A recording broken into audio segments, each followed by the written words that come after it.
오늘은 여호와는 나의 목자시니 여호와는 나의 목자시니라는 제목으로 말씀을 전하도록 하겠습니다. 오늘 시편 23편은 여러분들께서 너무나 자주 보셨고 또 익히 아시는 그런 말씀입니다. 그런데 우리가 이 말씀이 많이 암송은 하고 많이 읽어는 봤지만 어떤 의미인지를 정확하게 모르고 지나가는 경우가 많이 있는 것 같습니다. 그래서 하나씩 살펴보면서 이 다윗의 삶 속에서 하나님이 어떻게 역사하셔서 마침내 어떻게 이끌어내실 것인지에 대해서 좀 살펴보고, 우리의 삶도 동일하게 다윗과 같이 신자의 삶이 어떤 식으로 주 앞에 끌려가서 마침내 어떻게 될 것인지에 대해서 좀 살펴보고자 합니다. 그래서 시편 23편은 다윗의 시인데요, 여기에는 목자하고 양이 나옵니다.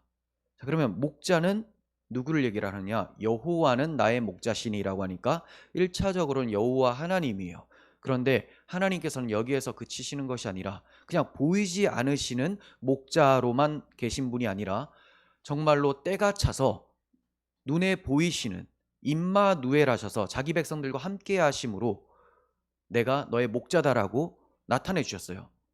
누구를 통해서? 하나님의 아들 예수 그리스도를 통해서 나타내 주셨습니다. 그러므로 여기서 목자라고 할 때는 여호와 하나님이시면서 우리에게는 우리의 선한 목자 되시는 예수 그리스도로 적용을 시킬 수가 있는 것이고요. 양이라고 하는 것은 다윗이에요. 다윗. 그래서 다윗은 신자의 대표로 지금 등장을 하고 있는 겁니다. 그래서 나 한 사람, 그리고 우리 교회들이 양으로 등장을 하고 있다라고 볼 수가 있습니다. 자, 그래서 23편을 자세히 보면 목자하고 양이 나오는데, 양이 목자를 위해서 무언가 헌신했다 이런 얘기를 들어본 적 있습니까? 그런 건 없죠. 양은 그냥 풀만 뜯어 먹어요. 별 도움이 안 되는 그런 짐승이죠. 양이 화날까요? 근데 양이 원래 그렇습니다. 크게 뭐 도움될 만한 게 없어요. 그런데 목자는 양에게 있어서 반드시 필요한 존재죠. 생명과 직결이 됩니다. 그래서 오늘 23편을 살펴보면 양이 목자를 위해서 무언가를 했다라는 기록은 하나도 없고, 목자께서 양을 위해서 인도하시고 공급하시고 보호하시고 지키시고 위로하시는 그런 분이시다라는 것을 볼 수가 있습니다. 즉 목자가 다 행해 주신다, 모든 것을 해 주신다라는 것을 얘기를 하고 있는 거예요. 그 결과로 어떻게 되느냐? 그 양이, 다윗이 여호와의 집에 영원토록 살게 된다. 영원토록 여호와의 집에 살게 된다로 마치게 됩니다. 자, 그러면 오늘 시편 23편이 얼마 되지 않은 6절밖에 되지 않지만 구조를 나누어 보도록 하겠습니다. 저는 구조를 장소의 이동에 따라서 구조를 나눴습니다. 그래서 1절부터 3절까지 푸른 초장과 실만한 물가로 가게 되는 양의 모습이죠.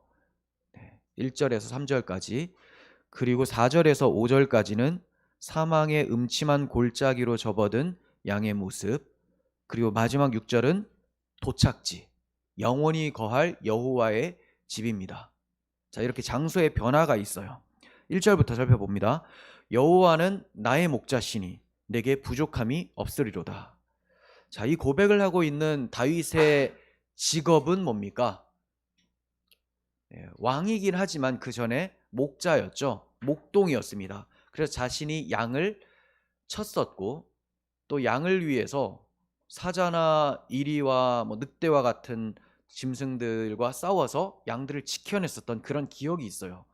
그렇게 험악한 짐승하고 싸워서 지켜냈다라는 것은 양을 그만큼 사랑한다라는 거죠. 근데 이러한 사랑하는 마음이 하나님으로부터 온 거예요. 자신이 하나님께로부터 이러한 극진한 사랑을 받았기 때문에 이와 같은 사랑을 자신의 양들에게도 흘려보내는 것, 그러면서 하나님에 대해서 더욱더 깊이 묵상을 하면서 찬양을 하게 되는 것입니다. 자, 그런데 다윗이 자신에게는 부족함이 없으리로다 이렇게 고백을 하고 있어요. 정말로 다윗이 부족함이 없는 것이냐? 대적들도 있었고 목숨의 위협과 또 아주 어려운 일들을 많이 당했습니다. 그리고 광야 생활하면서 쫓기기까지도 했었죠. 그런데 왜 부족함이 없다고 합니까? 다른 거 다 없어도 여호와께서 나의 목자이시기 때문에 양은 다 없어도 돼요. 하지만 목자만 있으면 됩니다. 목자. 그 목자가 있으면 먹을 것도 공급받을 수가 있고요. 누울 곳도 공급받을 수가 있어요. 근데 목자를 잃어버리면 자기 힘으로 할 수 있는 것이 아무것도 없어요. 그래서 다윗은 이 양과 같이, 내가 찾던 양과 같이 내가 하나님 앞에 양이다. 하나님은 나의 목자시기 때문에 내가 지금 어디로 다녀도 나의 수중에 아무것도 없어도 여호와만으로 만족한다. 그분이 나의 목자시니까. 이렇게 고백을 하고 있는 것입니다. 그래서 목자가 양에게 무엇을 해주시는 분이신지를 이 시편에서 잘 설명을 하고 있는데 끝에 그 마치는 말씀들을 보면 인도하시리로다 이렇게 나오고 있습니다. 인도하시리로다. 즉 인도자로서 목자가 등장을 하는 것이고요. 또 공급자로서 등장을 하시고 보호자와 위로자로 등장을 하고 있는 것입니다. 그 목자는 양에게 인도자, 공급자, 보호, 위로자로 등장을 해요. 그러나 모든 목자가 이런 일을 행하지는 않아요. 어떤 목자는 나쁜 목자가 있어요. 근데 그 나쁜 목자는 사실 참 목자가 아니다. 목자로서 부적합한 자죠. 그래서 우리는 진짜 목자가 중요한 거예요. 진짜 목자. 선한 목자. 선한 목자만이 자기 양을 위해서 일을 합니다. 요한복음 10장 11절 보시면 예수님께서 스스로를 가리켜서 이렇게 말씀하세요. 나는 선한 목자다. 선한 목자는 양들을 위하여 목숨을 버리거니와. 자기 목숨을 위해서 양을 희생시키는 것은 가짜예요. 하지만 자기 양을 위해서 자기를 희생시키는 것, 이게 진짜 목자라는 겁니다. 하나님이 우리를 위해서 그렇게 하셨다라는 거예요. 정말 하나님께서 우리를 위해서 자기 자신을 버리셨죠. 십자가에서 당신의 아들을 내어주셨던 그런 분이시라는 거죠. 그래서 예수님은 자기 자신을 내어주셨기 때문에 선한 목자다라고 하고 있어요. 10장 14절도 봅니다. 나는 선한 목자라. 나는 내 양을 알고 양도 나를 아는 것이 아버지께서 나를 아시고 내가 아버지를 아는 것 같으니 나는 양을 위하여 목숨을 버리노라. 또 강조합니다.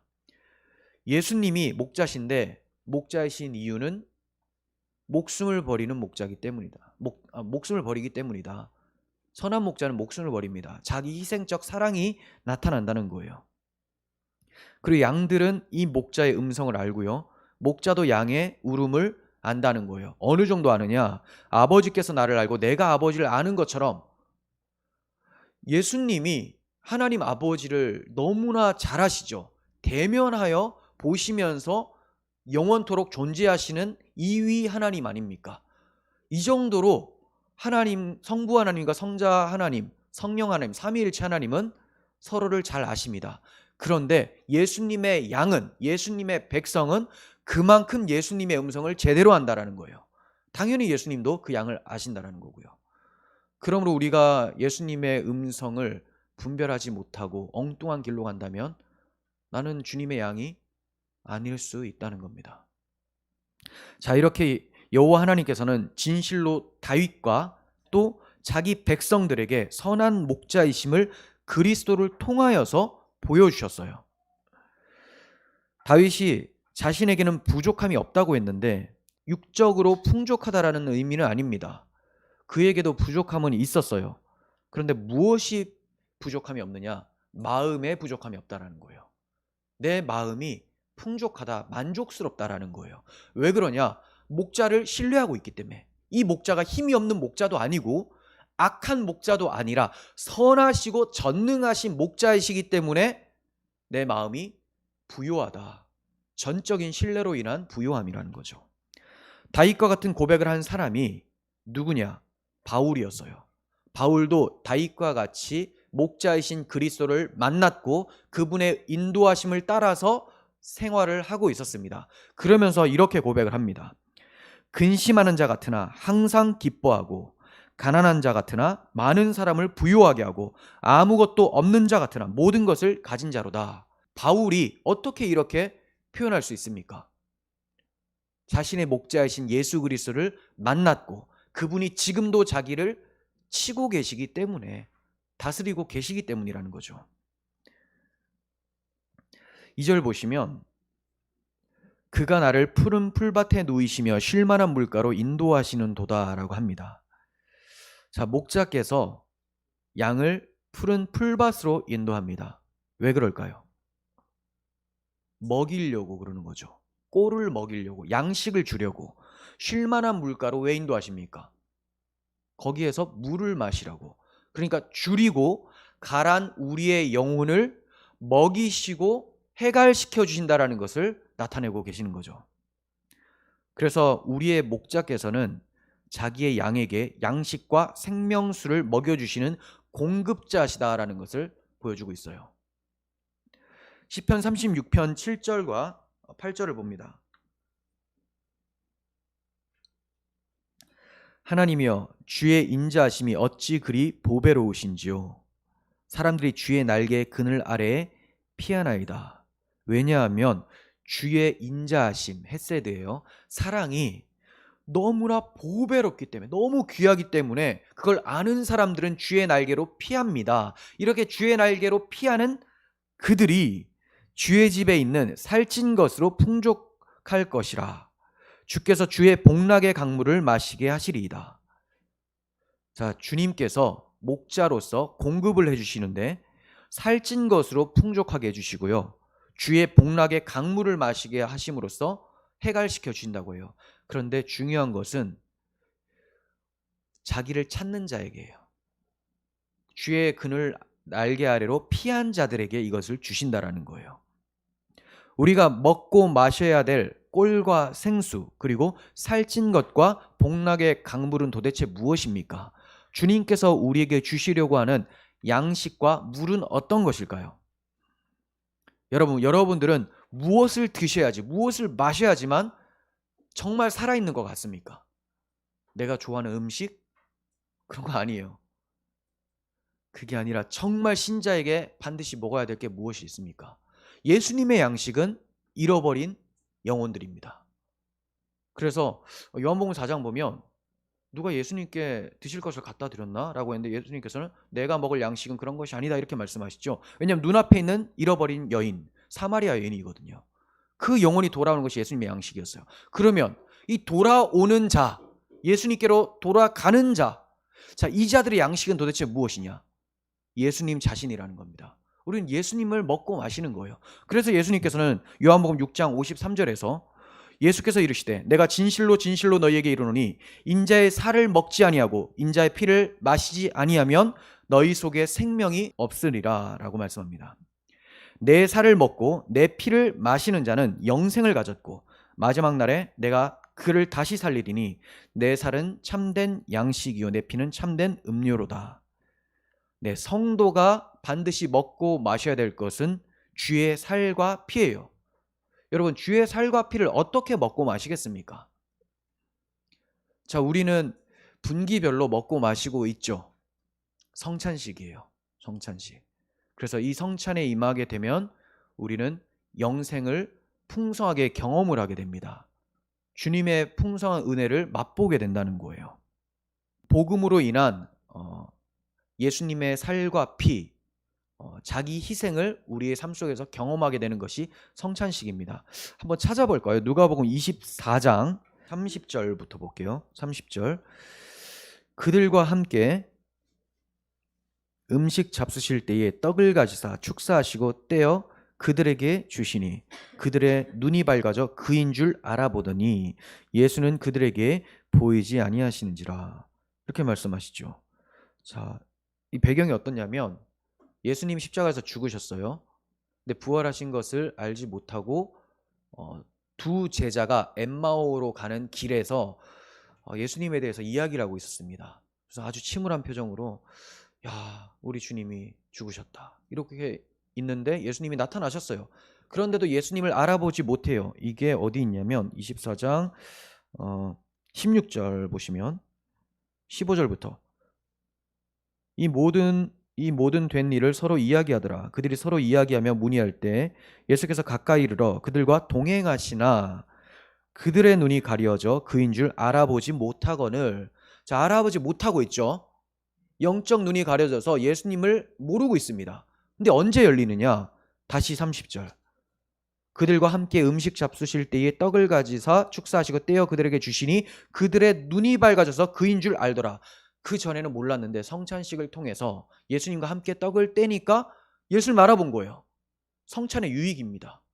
자, 그러면 아무 생각 없이 예수님이 주는 빵만 받아 먹으면 그럼 그게 정말 예수님을 알아볼 수 있는 풍성한 은혜가 되는 것이냐? 그건 아니라는 겁니다. 자, 왜냐하면 성찬식 하시기 전에 항상 예수님은 먼저 자기에 대해서 말씀해 주세요. 복음을 전해 주셨다라는 겁니다. 그게 어디 있냐면 27절을 볼까요? 이에 모세와 모든 선지자의 글로 시작하여 모든 성경에 쓴 바 자기에게 관한 것을 자세히 설명하시니라. 자, 구약 성경을 통해서 예수님이 십자가에서 죽으시고 부활하시는 것을 잘 설명했다고 하죠. 자기에 대해서 설명을 하시고 성찬식을 했더니 눈이 열려져서 그분을 알아봤다라는 거예요. 그래서 우리가 먹고 마셔야 될 것은 뭐냐? 성찬식을 통하여서 예수 그리스도의 십자가 부활의 대속의 은혜를 맛보는 것. 이게 중요한 거예요.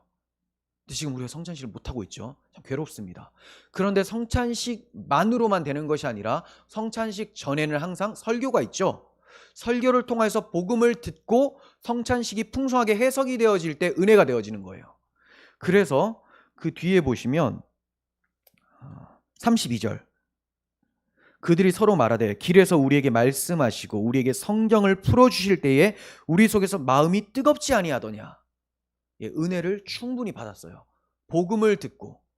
그러니까 여러분들이 성경을 보면서 예수 그리스도를 발견하고 제가 설교를 하면서 그리스도 중심적으로 말씀을 드리면 여러분들의 마음이 뜨거워져야 되는 거예요. 이 상태에서 성찬식을 참여하면 풍성한 유익이 있게 되고 그리스도를 더욱더 밝히 보게 되고 그것으로 인하여서 세상의 양식과 세상의 물이 없어도 충분히 누리면서 살게 되는 것이죠. 예수님으로 인하여서 누리며 살게 된다는 겁니다. 이것이 우리의 생명 양식이고 생수입니다. 여러분, 그러니까 성도에게는 이처럼 그리스도의 복음이 중요한데 여러분들은 이 양식, 생명과 직결한 이 양식을 얼마나 자주 찾아 드십니까? 얼마나 자주 마시고 계십니까? 우리에게 말씀이 생명이다 하지만 내 삶은 그것을 부인하고 있잖아요. 문제가 있는 거죠. 양이 목자가 인도하는 대로 꼴을 먹고 생수를 마시기를 간절히 사모해야 되는데 데려다 놓아도 먹으려고 하지 않는 거예요. 마시려고 하질 않는 거예요. 오히려 달라고 음매하면서 외쳐야 되는데 목자께서는 그 외치기도 전에 필요를 아시고 우리에게 공급해 주시는데 우리는 그것을 찾지를 않아요. 왜 그럴까요? 인스턴트 식품을 너무 많이 먹어서 세상에 잘못된 만족감을 많이 맛보았기 때문에 참된 만족감에 대한 기억을 너무 상실해 버렸다는 거예요. 세상의 것으로 절대로 만족할 수 없습니다. 그게 마치 우리에게 큰 도움이 되는 것처럼 내 몸에 좋은 것처럼 여겨지지만 계속 먹다 보면 썩지도 않아요. 죽어도. 왜? 방부제를 하도 넣어가지고. 먹지 마세요. 그런 거는. 세상의 것으로 채우려고 하지 마시고 그리스도의 말씀으로 채워 가시길 바랍니다. 그럴 때 진정한 영생을 누릴 수가 있게 되는 거예요. 자, 예수님께서는 우리에게 이러한 생명의 말씀 그리고 생명수인 성령 충만을 위해서 지금도 우리를 인도해 가고 계시는 것입니다. 이런 인도하심을 따라서 도착한 그 지점에서 주님께서 주시는 것으로 풍성히 우리의 영혼을 채워 가시기를 바랍니다. 자, 3절 봅니다. 내 영혼을 소생시키시고 자기 이름을 위하여 의의 길로 인도하시는 도다. 내 영혼을 소생시키시고 소생. 무엇으로 영혼이 소생케 됩니까? 성령께서 말씀을 사용하셔서 우리의 영혼을 소생시켜 주신다. 소생이란 단어가 뭡니까? 소생이란 단어는 엄밀히 말하면 이제 죽어가는 것을 회복시킨다라는 거예요. 근데 죽어 있는 자에게 소생시켰다라는 것은 살렸다라는 거고요. 거듭남. 그리고 거듭난 자가 소생케 되었다라는 것은 거의 죽기 직전 영혼이 핍절하여서 죽을 것 같고 완전 말라 비틀어진 상태에서 살려주는 거예요. 회복이죠. 회복. 슈브라는 히브리어인데 회복시키다, 거의 죽어가는 것을 살리다. 그래서 믿지 않는 자에게는 거듭남, 믿는 자들에게는 영적 회복이라고 할 수가 있어요. 자, 이 회복을 성령께서 하시는데 말씀을 통하여서 회복시켜 주시는 거예요. 요한복음 6장 63절 보시면 예수님께서 말씀하세요. 살리는 것은 영이다. 육은 살리는 것에 무익하다. 도움을 줄 수가 없어요. 육에 속한 것들은 절대로 우리를 살려낼 수가 없습니다. 내가 너희에게 이른 말씀이 영이고 생명이다라고 말씀하십니다. 그러니까 허물과 죄로 죽었던 우리가 살아나는 것, 또는 거의 죽어가던 우리가 회복되어지는 것이 제일 우선순위예요. 회복되지 않으면 뭘 줘도 먹을 수가 없어요. 주님을 만나도 기뻐할 수가 없습니다. 내가 지금 완전 목이 마르고 굶주려서 거의 정신이 반이 나간 상태예요. 목자가 왔는데도 목자를 알아볼 수 없는, 눈이 흐리멍텅해가지고 이런 상태예요. 그러려면 먼저 살려놔야 되는 거예요. 그래서 성령께서 말씀으로 우리의 눈을 열어주시고 회복시켜 주시고 이제 꼴을 먹이시고 생명수를 먹여가시는 것이죠. 자, 이것은 양이 스스로 사는 게 아니죠. 다윗이 스스로 살아났다고 하지 않고 내 영혼을 소생시키시고 라고 합니다. 오직 하나님의 주권적 사역이라는 거예요. 이렇게 살려놓으시고 푸른 초장으로 인도하시고 쉴만한 물가로 인도를 해주시는 것입니다. 자, 그러면 이렇게 살려놓으시는 이유가 뭐냐? 회복시켜 주시는 이유가 뭐냐? 마찬가지예요. 우리는 하나님 제 영혼을 회복시켜 주세요. 저 주님 앞에 다시 살기를 원합니다. 합니다. 그 이유가 뭡니까? 여러분 그냥 편하려고? 여기에서는 이렇게 얘기를 해요. 다윗은 자기 이름을 위하여 의의 길로 인도하신다. 소생시켜 주신 이유가 의의 길로 인도하시기 위함인데 그 이유가 뭐냐면 자기의 이름을 위해서, 목자의 이름을 위해서, 목자의 영광을 위해서 우리를 살리시고 주님의 길로 따라가게 하신다는 거예요. 하나님의 구원 계획, 즉 하나님 나라 건설에는 하나님의 거룩하신 이름과 그분의 영광이 걸려 있는 거예요. 그래서 이 엄청난 하나님의 이름, 그 영광을 위해서 네가 알아서 해라 라고 하나님은 절대로 안 하신다는 겁니다. 왜냐하면 우리를 못 믿으시기 때문이에요. 서운하십니까? 하나님 우리를 믿어주시면 그거 얼마나 끔찍해요. 큰일 나잖아요. 나도 나를 못 믿겠는데 하나님이 나를 믿어버려요. 그래서 네가 나를 위해서 아주 큰일을 할 것 같아. 네가 하나님 나라 건설을 잘할 것 같아. 한번 해봐라. 못하면 어떻게 돼요? 끝장나는 거예요. 이제 심판받는 거죠. 근데 하나님께서 우리를 안 믿어주세요. 사람이 다 거짓되고 악한 것을 아시고 당신의 아들을 보내심으로 하나님의 그 단독적인 사역으로 우리를 소생시켜 주시고 자기 이름을 위하여 의의 길로 인도하셨다는 겁니다. 그래서 우리도 하나님 저를 회복시켜 주세요 라고 하는 그 이유가 뭐냐? 하나님의 이름에 영광을 돌리기 위해서라는 겁니다. 제가 주보 뒷면에 실어드렸죠. 웨스트민스터 소요리 문답 1문에서 인간의 제일 된 목적이 무엇입니까? 하나님을 영화롭게 하고 그분을 영원토록 즐거워하는 것, 그분을 즐겁게 누리는 것, 그분을 영화롭게 하고 그분을 누리는 것. 자, 이것이 우리의 목적이에요. 내가 왜 회복받아야 되냐? 내가 왜 건강해야 되냐? 내가 왜 몇십 년을 더 살고 싶으냐? 모든 이유가 주님의 영광 때문, 주님의 이름 때문이라는 거죠. 그리고 그렇게 영광을 위해서 사는 사람들은 주님을 날마다 누리면서 삽니다. 왜냐하면 세상에 누릴 만한 것을 못 찾기 때문이에요. 세상에는 머리 둘 곳이 없다라고 하신 예수님의 말씀대로 예수님과 연합된 사람들은 세상에 머리 둘 곳이 없는 거예요. 아, 이 땅 그냥 통과하는 곳이구나. 나그네와 거류민과 같이 외국인과 같이 살아가야 되는 것이구나. 이렇게 알아야 되는데 여기에서 안주하려고 한다면 그 사람은 예수님께 속한 사람이 아니라는 거죠. 예수님을 즐거워해야 돼요. 하나님을 영원토록 즐거워하는 것. 우리가 하나님 나라 가면 영원토록 즐거워할 거예요. 하나님을 영원토록 즐거워할 거예요. 거기에 금은 보화가 있어서가 아니라, 거기에 내가 좋아할 만한 것이 있어서가 아니라, 거기에 내가 가장 사랑하는 하나님이 계시기 때문에 그 즐거워할 것을, 영원토록 즐거워할 것을 바라보면서 지금 이 땅에서도 그분을 즐거워하며 살아가는 거예요.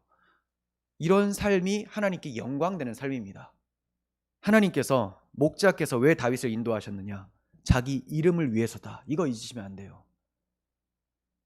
양 편하라고 그런 거 아니에요. 하나님의 이름을 위해서 했더니 백성이 그걸 기뻐하는 거예요. 그래서 우리는 참 이렇습니다. 내 유익을 위해서 내가 일을 해보겠다 했지만 그 유익을 위해서 뭐 했는데 마음에 공허함이 있어요. 근데 하나님의 영광을 위해서 하면 다소 내가 사람들이 평가하는 정도의 수준까지 못 미쳐도 주를 위해서 무언가를 했다면 그것에 대한 만족감과 기쁨이 있습니다. 무슨 말이냐면 주를 위해서 살 때 우리의 영혼은 가장 유익을 얻어요. 자기 자신을 위해서 살잖아요. 가장 비참하게 됩니다. 우리의 욕심은 끝이 없고 우리의 능력은 한계가 있기 때문에 반드시 그 욕심대로 이루어내지를 못합니다. 그러므로 주의 영광을 위해서 생활을 하시고 그 영광을 위해서 주께서 인도하시기 때문에 우리의 영혼은 날마다 풍성함을 누릴 수 있게 되는 거예요. 자, 그러므로 우리는 주님께서 자기 이름을 위해서 우리의 영혼을 살리시고 회복시켜 주셨으니 이제 하나님의 이름을 위해서 살아가야 되는 것이 마땅합니다. 어떻게 사는 것이 하나님의 이름과 그 영광을 위해서 사는 것입니까? 의의 길로 걸어가는 것. 이게 주의 영광을 위해서 사는 거예요. 그럼 의의 길로 걸어가는 삶은 도대체 뭐냐? 의의 길로 걸어가신 분을 바라보면 되겠죠. 예수 그리스도의 십자가가 우리 눈앞에 보입니다. 그분을 따라가면 되는 거예요. 하나님의 마음에 합한 자, 하나님께서 이는 내 사랑하는 아들이요 내 기뻐하는 자라라고 말씀하신 그 하나님의 아들 예수 그리스도를 본받아 가는 삶, 그것이 의의 길로 사는 삶이에요. 자기 희생을 하고 하나님의 나라의 영광을 위해서 살아가는 삶. 이런 삶에는 고난이 따릅니다. 그래서 의의 길이라는 것은 쉬운 길은 아니라는 거예요. 자, 그래서 이어지는 구절이 나오죠. 4절. 내가 사망의 음침한 골짜기로 다닐지라도 해를 두려워하지 않을 것은 주께서 나와 함께 하심이라. 주의 지팡이와 막대기가 나를 안위하시나이다. 사망의 음침한 골짜기로 다니게 됩니다. 이것이 크게 두 가지로 나눌 수가 있어요. 하나님께서 자기 자녀를 양육하기 위해서 일부러 훈련시키는 과정 가운데 끌고 가시는 경우가 있고요. 욥과 같은 경우죠. 뭐 큰 잘못이 없잖아요. 그렇게 끌고 가시는 경우.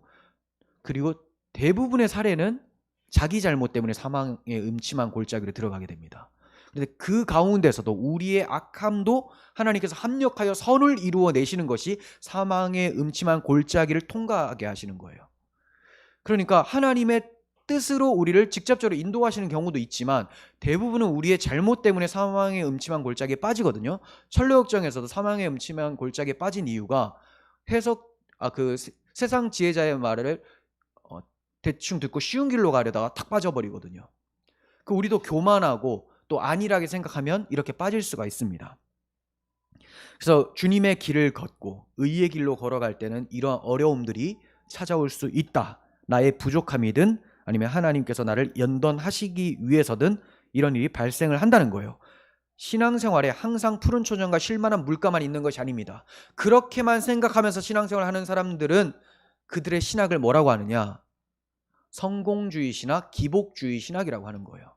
조엘 오스틴 신학이라고 하는 겁니다. 로버트 슐러라는 그 목사님이 조엘 오스틴 스승이거든요. 미국의 크리스탈 교회. 거기 이제 긍정의 힘의 원조예요. 근데 그 조엘 오스틴이 그것을 본받아서 그걸 가르치고 미국에는 이제 긍정의 힘, 복 받는 비결 이런 데 초점을 둔 거죠.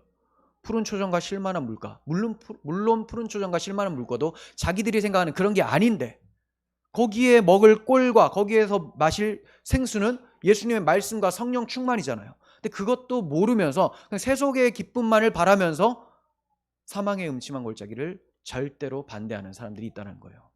물론 우리의 잘못 때문에 그 길로 가면 안 되죠. 하지만 어려움과 고난은 하나님의 훈련 도구라는 것을 망각한 채로 기복주의로, 성공주의로 살아가는 사람들이 많이 있습니다.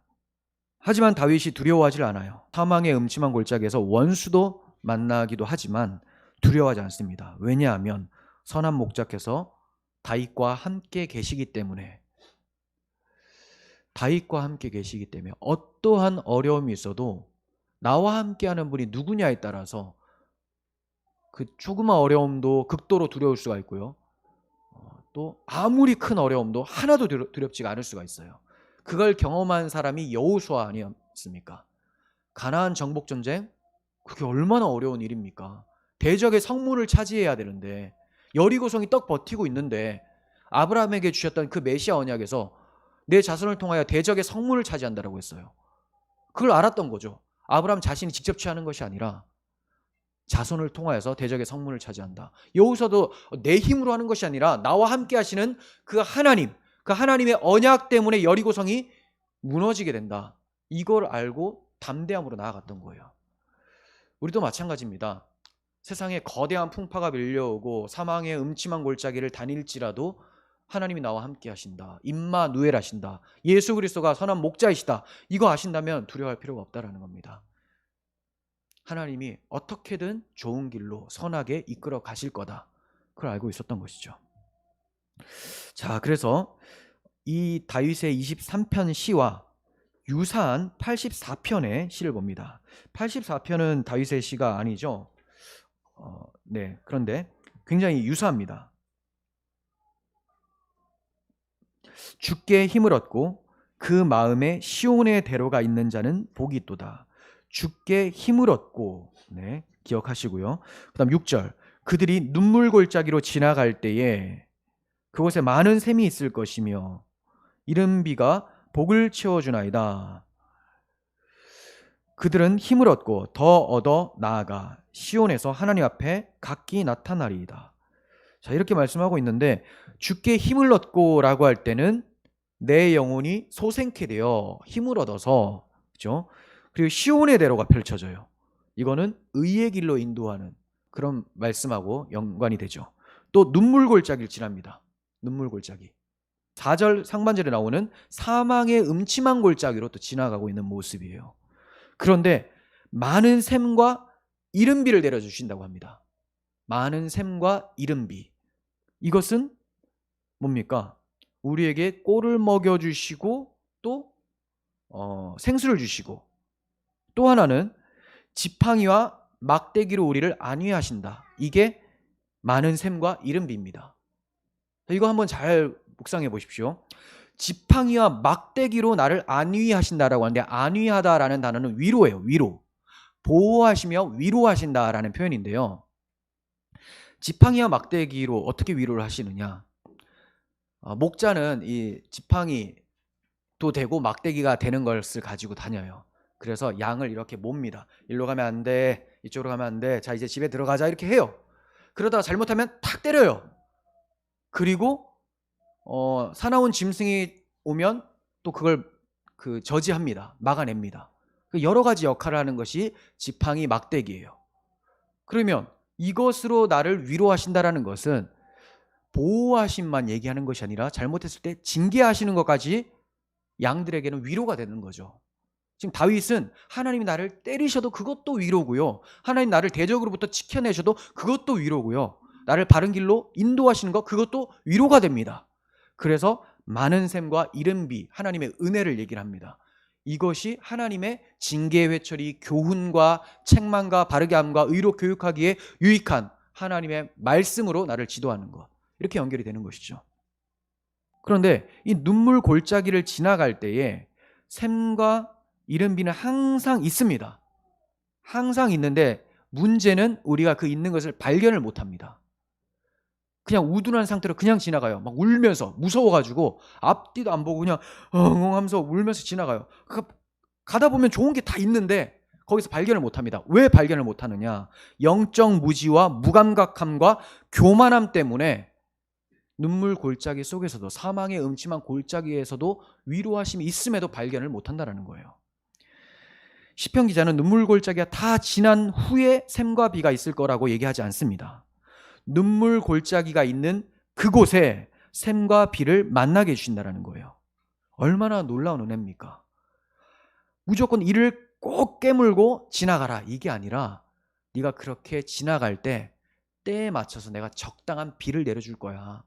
너무 목이 말라서 갈아여 죽을 것 같아? 그럼 내가 물을 마시게 해줄게. 내 막대기와 지팡이는 언제나 너를 지켜보고 훈계하고 있다. 위로를 해주시고 계시는 것이죠. 여러분, 환경은, 그리고 상황은 비록 그대로일지라도 그것들을 주관하시는 하나님이 선하신 우리의 아버지심을 발견한다면 그곳은 우리에게 충분한 가득 채워주는 샘과 비가 될 거예요. 비록 눈물 골짜기라도, 사망의 음침한 골짜기라도 샘과 이른 비가 충만한 곳이 될 것입니다. 자, 그러면서 84편 7절을 보시면 힘을 얻고 더 얻는다라고 하죠. 왜 그럴까요? 시온에서 하나님 앞에 각기 나타나리이다. 지금 어디로 올라가고 있습니까? 시온으로 올라간다라는 말은 성전이 있는 예루살렘으로 올라간다는 거예요.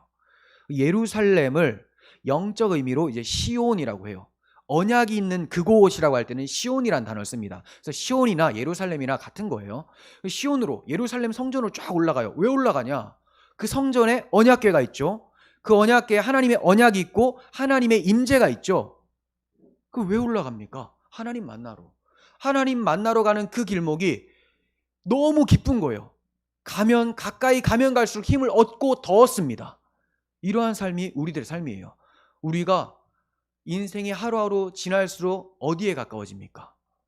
주님 나라에 가까워지죠. 죽을 날이 가까웠다가 아니라 주님 만날 날이 가까웠다. 이렇게 생각을 하셔야죠. 왜냐하면 죽음은 주님 만나는 관문이기 때문에. 그래서 점점 힘을 얻게 되는 거예요. 내 육신은 쇠하여도 내 영혼은 점점 힘을 얻죠. 담대해지고 기쁨이 충만해져요. 이제 곧 만나겠구나.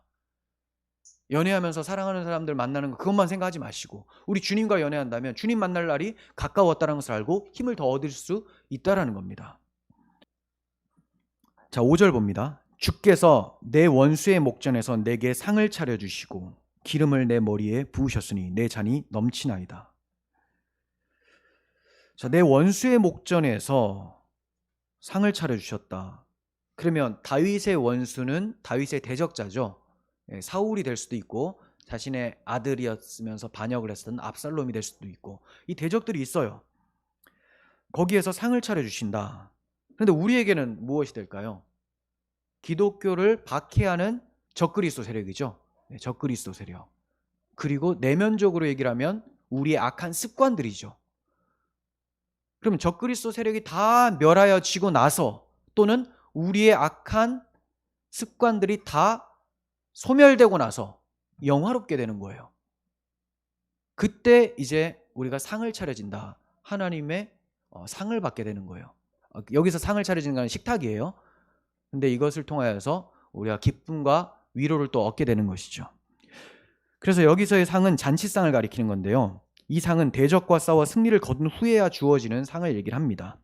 창세기 14장에 보면 아브라함이 자기 조카 롯이 신할 연합군에게 잡혀가 버리게 됩니다. 그때 그 소식을 듣고 자신의 집에서 훈련시켰었던 318명의 사람들을 데리고 가서 기습하여 롯을 되찾아오죠. 자, 그러면서 돌아오는 길에 아브라함의 승리를 축하해 주기 위해서 누가 나옵니다. 그 나온 사람 이름이 누구죠? 살렘 왕 멜기세덱이에요. 그 사람에 대해서 아는 사람은 아무도 없습니다. 그 예수 그리스도의 현현 또는 그리스도를 예표하는 인물이다 이렇게만 알려져 있어요. 그분이 나오면서 떡과 포도주를 다 가지고 나오는 거예요. 왜 가져 나오냐? 착하고 충성된 종아, 열심히 잘 싸웠다. 네가 승리하였다. 너에게 승리를 주신 분은 천지의 주제이신 우리 하나님이시다 하면서 축하를 해주는 거예요. 그러니까 하나님이 다 이기게 해주셨는데 축하는 해주는 거죠. 이게 우리의 상입니다. 떡과 포도주. 무엇을 얘기를 합니까? 예수 그리스도 살과 피.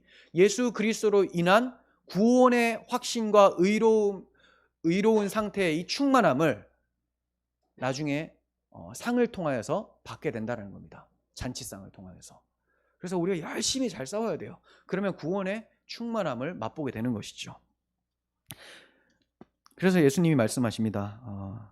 요한복음 6장 53절 내가 진실로 진실로 너희에게 이르노니 인자의 살을 먹지 아니하고 인자의 피를 마시지 아니하면 너희 속에 생명이 없느니라. 로마서 3장 21절에서 사도 바울은 이제는 율법 외에 하나님의 한 의가 나타났으니, 자, 인자의 살과 피가 무엇인지를 얘기를 하는 거예요.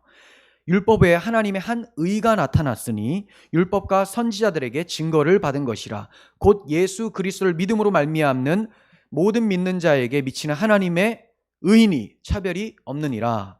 모든 사람이 죄를 범하였으며 하나님의 영광에 이르지 못하더니, 자 보세요. 죄를 지었기 때문에 하나님의 영광에 이르지 못해요. 영광스러운 하나님의 집에 거할 수 없어요. 그래서 에덴 동산 밖으로 쫓겨났습니다. 무엇이 없어서 죄를 지었고 의를 상실해서, 그러면 인류 최대의 수건이 무엇입니까? 하나님의 영광의 회복인데, 하나님 집에 다시 거하는 건데, 그러려면 잃어버렸던 의로움을 되찾아야 돼요. 근데 율법의 의로는 불가능해요. 율법을 지킬 수 있는 사람이 없으니까. 그래서 하나님이 율법 외에 하나님의 한 의를 준비시켰다라는 겁니다. 그 의가 누구를 통해 오냐? 예수 그리스도를 통해 온다는 거예요. 예수님이 온전히 율법에 다 순종하시고 당신의 의를 믿는 자에게 수여해 주심으로써, 그 예수 그리스도를 믿는 자는 의롭다함을 받아 하나님의 영광에 이르게 되어 다윗이 그토록 바라보며 확신하고 있었던 영원히 여호와의 집에 살리로다, 이게 되는 거예요. 자, 그래서 그리스도 예수 안에 있는 속량으로 말미암아 하나님의 은혜로 값없이 의롭다 하심을 얻은 자 되었느니라. 이거는 어떤 분은 대가를 치렀고 어떤 사람은 대가를 치르지 않는다는 걸 함께 얘기하고 있습니다. 예수 그리스도 안에 있는 속량, 그분이 자기의 피로, 살과 피로 속량하셨다, 갚아내셨다, 대가를 치렀어요. 그랬더니 우리는 값없이 의롭다함을 얻게 되었다는 겁니다. 인자의 살과 피를 마신다라는 것, 하나님께 인정받는 예수 그리스도의 의를 힘입는 것을 얘기를 합니다. 우리가 마지막 날 그 하나님 앞에 가면 우리의 대적들 앞에서 승리를 하나님께서 선포해 주실 것이고, 그리고 예수 그리스도로 인한 구원의 감격들을 회복시켜 주실 거예요. 하나님이 기뻐하시는 의로움을 온전히 받아서 이제 죄가 하나도 없고 죄의 유혹조차 없는 그 상태에서 기쁨을 맞이하게 해주실 겁니다. 자, 그러면서 기름으로 내 머리에 바르셨으니 라고 합니다. 잔칫날에 귀빈에게 베푸는 최고의 선물이 기름을 발라주는 거예요. 그래서 예수님의 머리에 향유를 부은 사람도 있었었죠. 이와 같이 극진히 대접하는 모습입니다. 이것은 성령을 선물로 한없이 부어주셔서 주님께서 단번에 이루신 영원한 속죄와 그 사랑을 늘 이해하고 깨닫게 하시고, 그로 인해서 내 안에 생수의 강이 흘러 넘치게 하셔서 위로하신다라는 고백이에요. 자, 좀 길었지만 다시 정리해보면, 우리에게 성령을 부어주셔서 복음을 풍성히 이해하심으로 내 영혼에 주림과 가람이 없도록 하시는 상태, 이것을 다윗이 고백하는 거죠. 그때가 되면 사망의 음침한 골짜기 잘 이겨내면서 주님 목자와 함께 걷게 되면 마침내 나에게 이러한 구원의 감격, 상을 베풀어 주실 것이다. 내 머리에 기름을 채워주실 것이다. 성령 충만한 상태 되게 해주실 것이다. 그리고 이렇게 상을 차려주시고 기름을 부어주시는 극진한 대접은 마지막 날 주님을 배울 때 우리에게 주실 하늘의 상으로 베풀어질 것입니다. 디모데후서 4장 8절, 이제후로는 나를 위하여 의의 면류관이 예비되었으므로 주 곧 의로우신 재판장이 그날에 내게 주실 것이며 내게만 아니라 주의 나타나심을 사모하는 모든 자에게 주실 것이다. 네, 의의 면류관, 이것이 우리가 받을 상이죠. 이것이 하나님께서 베풀어 주실 식탁이죠. 근데 이 상을 마침내 우리는 받게 될 것이지만 지금도 문득 경험하며 살아요. 예수 그리스도의 살과 피를 성찬식을 통해서, 복음 설교를 통해서 듣고 누리면서 살지 않습니까? 이걸 누린 사람이 마지막에 확실하게 그 상을 받을 수 있어요. 이걸 알고 경험해보고 기뻐한 사람이 마지막 받을 그 상을 간절히 사모하게 되는 것입니다. 그래서 여러분 부지런히 주님 주실 상을 이곳에서도 누리시고 사모하시면서 사시기를 바랍니다. 6절, 내 평생의 선하심과 인자하심이 반드시 나를 따르리니 내가 여호와의 집에 영원히 살리로다. 내 평생에 여호와의 선하심과 인자하심이 반드시 따른다. 여기서 선하심은 토부예요. 토부. 어디에 쓰였습니까? 창세기 1장에 창조하시면서 보시기 좋았더라. 이게 토부입니다.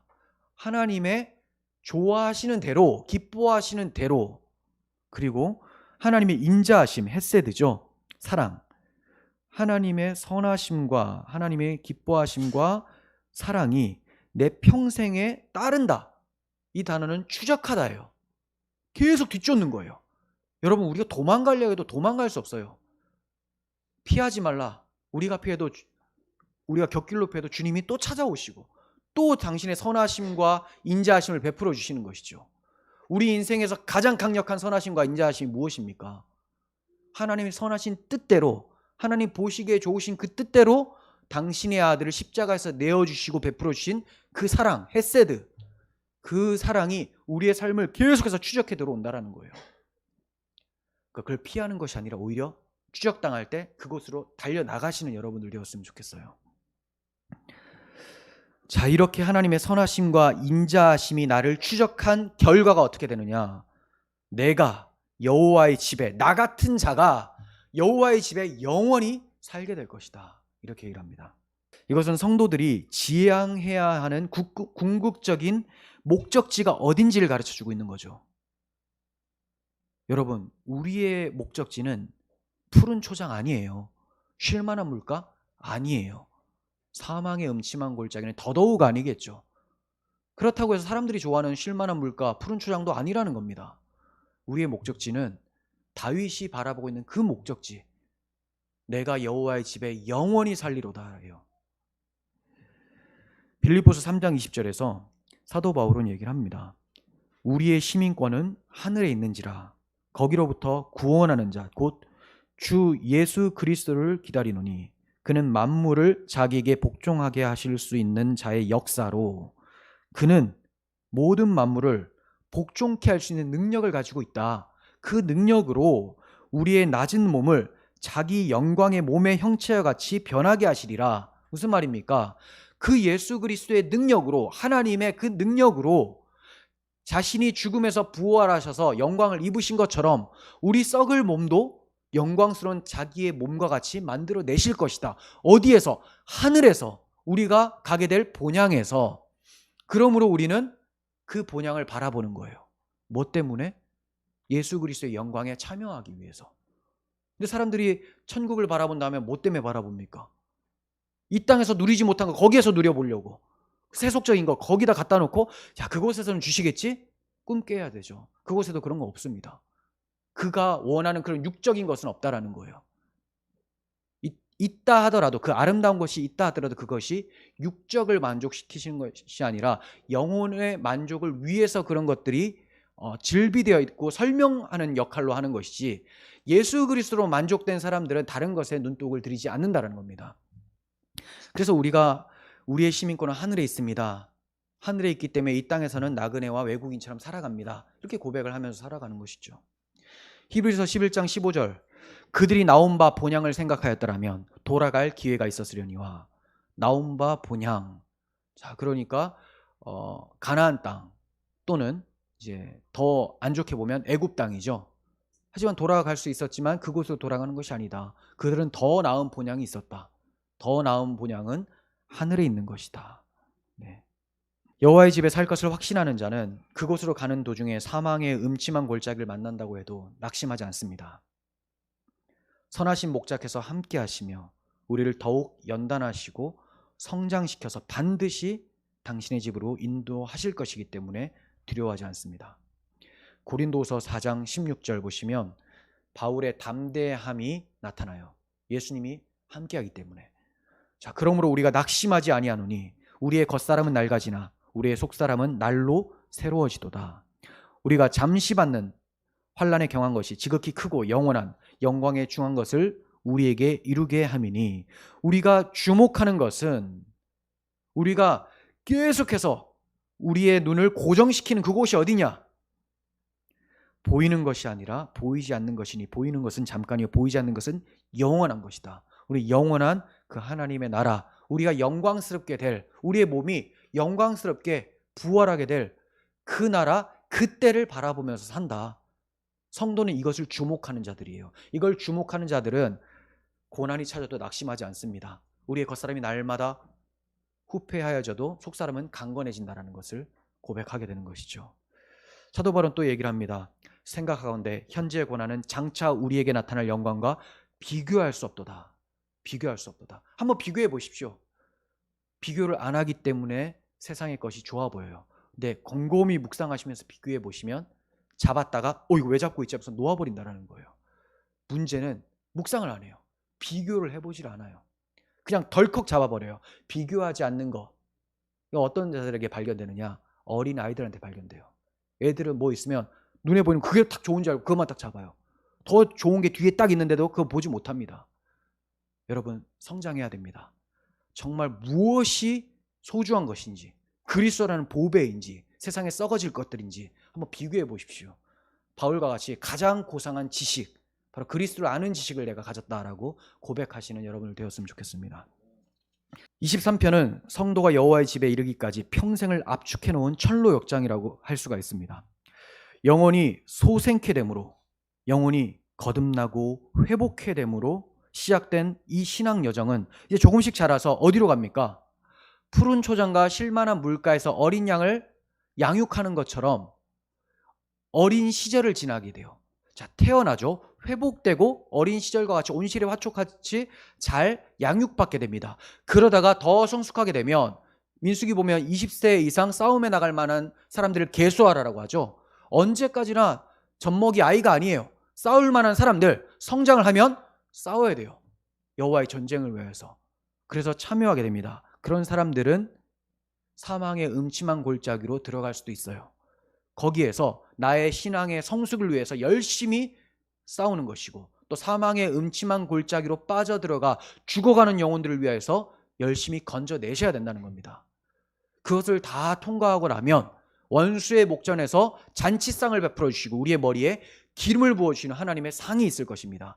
결국 여호와의 선하심과 인자하심이 나의 평생에 나를 반드시 추적해서 따를 것이니 결과적으로 우리는 영원히 여호와의 집에 거하게 되는 것이죠. 그러니까 거듭남과 그리고 하나님의 예정과 우리의 또 소명과 중생과 회심, 믿음, 칭의, 성화, 영화, 이 모든 단계가 시편 23편에 잘 기록이 되어 있는 것입니다. 주님께서 내 평생의 선하심과 인자하심으로 나를 추적하지 않으셨다면 어떻게 여호와의 집에 영원히 살 수 있겠습니까? 그 영광스러운 여호와의 집에 들어가려다 다 죽어요. 그래서 그걸 가르쳐 주시기 위해서 뭐가 있었습니까? 에덴 동산 동편에 두루 도는 불칼이 막고 있었잖아요. 들어오면 죽는다. 성막 지성소에는 휘장이 쳐져 있었습니다. 들어가면 대제사장이고 뭐고 그냥 다 죽는 거예요. 하나님이 허락하신 때가 아닐 때 들어가면 죽는 거예요. 근데 이 휘장을 누가 찢어버렸습니까? 예수님께서 십자가에서 죽으실 때 성소 휘장이 위에서부터 아래로 쫙 찢어지죠. 하나님이 갈랐다는 거예요. 위에서부터 아래로 쫙 찢어져요. 즉 하나님의 선하심과 인자하심 때문에 우리가 여호와의 집에 살게 되는 것입니다. 그러므로 우리가 찬양할 분은 오직 하나님 한 분밖에 없어요. 우리 인생의 갈 길을 다 간 후에 우리가 할 말은 주님이 나를 인도하셨네, 이거라는 거죠. 주님이 나와 함께 계시면서 나와 함께 싸워주시지 않으면 우리는 그 조그만 전쟁에서 승리할 수가 없습니다. 그래서 계시록 17장 14절에서는 주께서 싸워주셔서 승리하게 되었다라고 고백해요. 그들이 어린 양과 더불어 싸우려니와, 자, 어린 양과 더불어 싸우려니와 어린 양은 만주의 주시오 만왕의 왕이심으로 그들을 이길 실터이요. 자, 대적들이 어린 양과 대적하여 싸우는데 그분을 어떻게 이기겠냐? 그분은 만주의 주시고 만왕의 왕인데 어떻게 그분을 이기겠냐? 또 그와 함께 있는 자들, 곧 부르심을 받고 택하심을 받은 진실한 자들도 이기리로다. 자, 저들이 왜 이깁니까? 그와 함께 있었기 때문에. 대적들이 예수 그리스도를 대적하고 우리를 대적하지만 결과적으로 싸우는 것은 예수님이라는 거예요. 이기신 싸움을 우리에게 보여주시는 겁니다. 우리의 삶을 통해서. 우리가 믿음의 싸움을 싸워라 라고 하지만 그것은 이기신 싸움을 잘 기억하고 그 싸움을 한번 경험해 봐라 해요. 결과는 나와 있어요. 이겼습니다. 내가 세상을 이겼노라 하셨기 때문에. 머리는 이겼는데 몸은 못 이겼다. 말이 안 되잖아요. 예수님 우리의 머리시고 우리는 몸이라면 우리도 이긴 거예요. 하지만 머리가 이긴 싸움을 몸도 경험을 하게 되는 것입니다. 그래서 우리의 인생 속에서 사망의 음침한 골짜기도 나타나고 여러 어려움들이 발생하지만 결과적으로는 여호와의 집에서 영원히 살게 되는 것입니다. 마지막으로 우리가 살펴볼 것은 구원 계획은 하나님의 이름을 위해서, 자기 이름을 위하여 있다라는 것을 말씀을 드리고자 합니다. 이 주제 때문에 우리가 묵상할 수 있는 두 가지 주제가 있는데요. 하나는 여호와의 이름 때문에 우리를 건져내셨다라는 것은 구원의 확실성이에요.